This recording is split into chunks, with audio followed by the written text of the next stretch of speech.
Just yesterday, a 3-year-long court case in Canada finally resolved.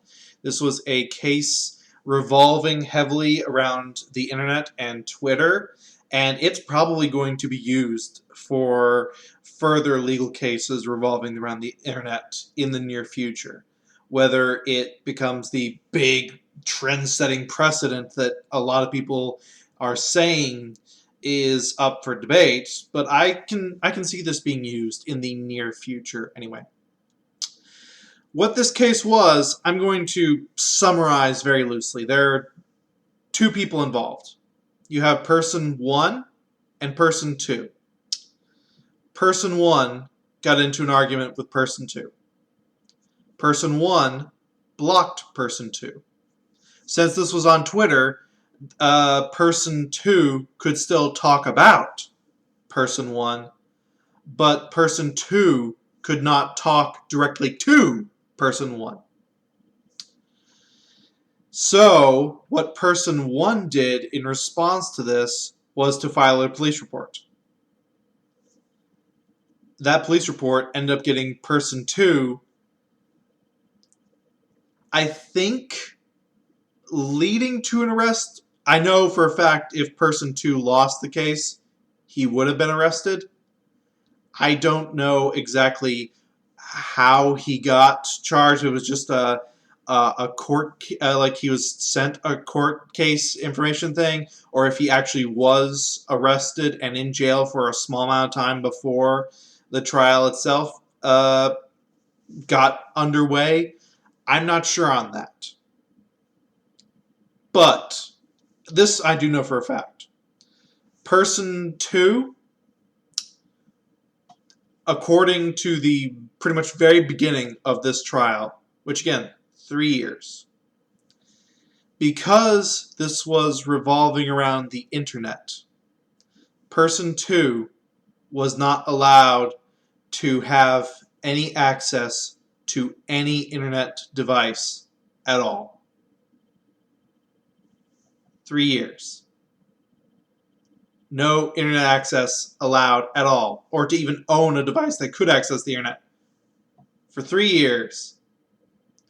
For a trial that I believe at its harshest would have sentenced the person 2 to 6 months in jail.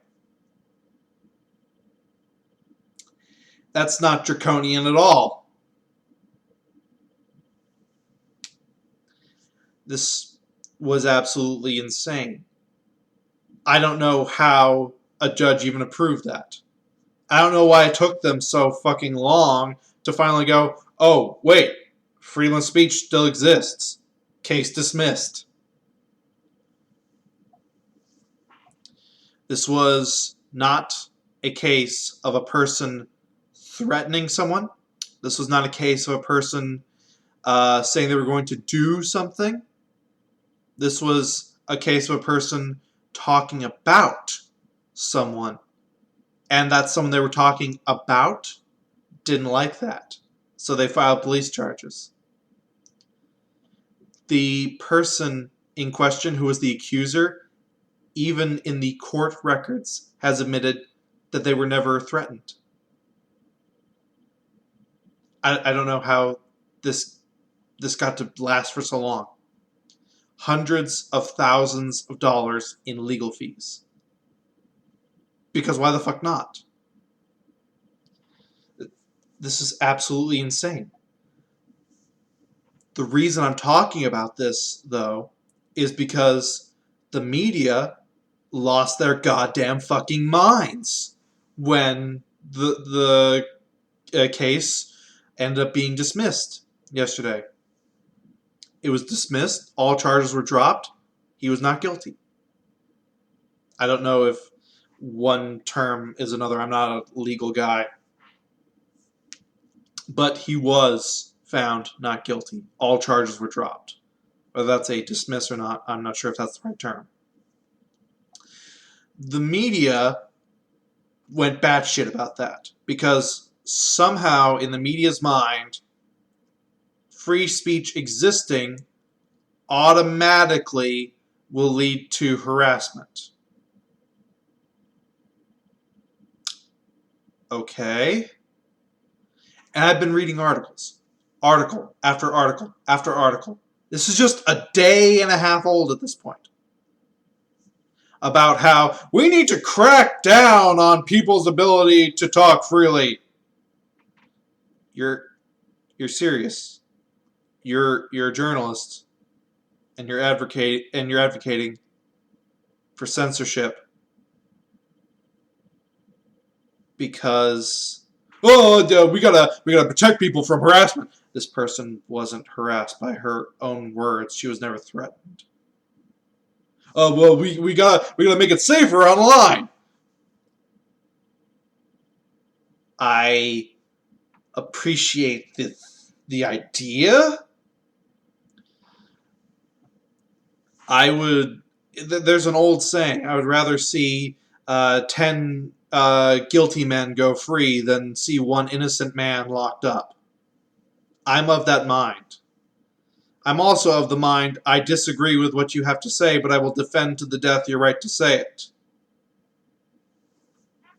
This person in question did nothing wrong by any legal standards, and the media is calling for censorship to prevent people like this, again, who did nothing wrong, from doing anything. When did our media go this batshit? I want to know this. How have we devolved so far that a media, which itself is protected under the same amendment that gives free speech, is calling for censorship? And I'm pointing out that it's under the same amendment, but it's not a government thing. They're calling for censorship everywhere. I have seen everything. I've seen media censors. I've seen political censors. I've seen corporate censors. I've seen everything.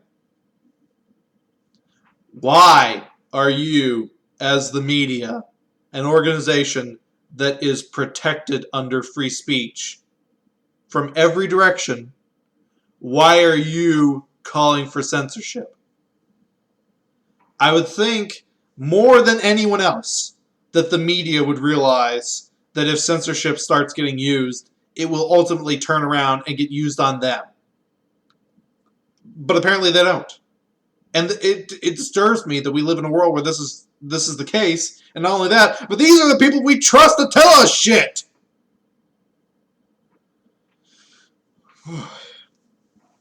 In a way, I'm glad that this case happened. I'm not glad that it happened in the sense of this guy had to go through 3 years of fucking hell. I'm glad that it happened because this is at least temporarily setting some sort of precedent as to what does and does not constitute legal online or via Twitter.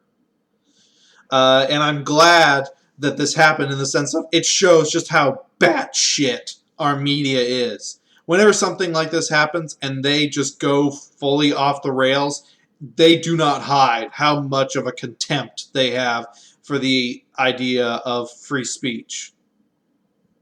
And that's disturbing to me. But I'm glad they actually show it. Maybe it'll take years. I know it'll take years for media at large to just be a giant joke to everyone involved. But maybe it's things like this that they do that will make it happen faster, that people realize we should not listen to these people at all. But that's just my thoughts and rambles on this. Because fuck me, I had to say something or I'd lose my mind. Anyway, this has been Math Machine, just going on about how fucked up the media is just in general, but especially around this. Holy shit. Peace out.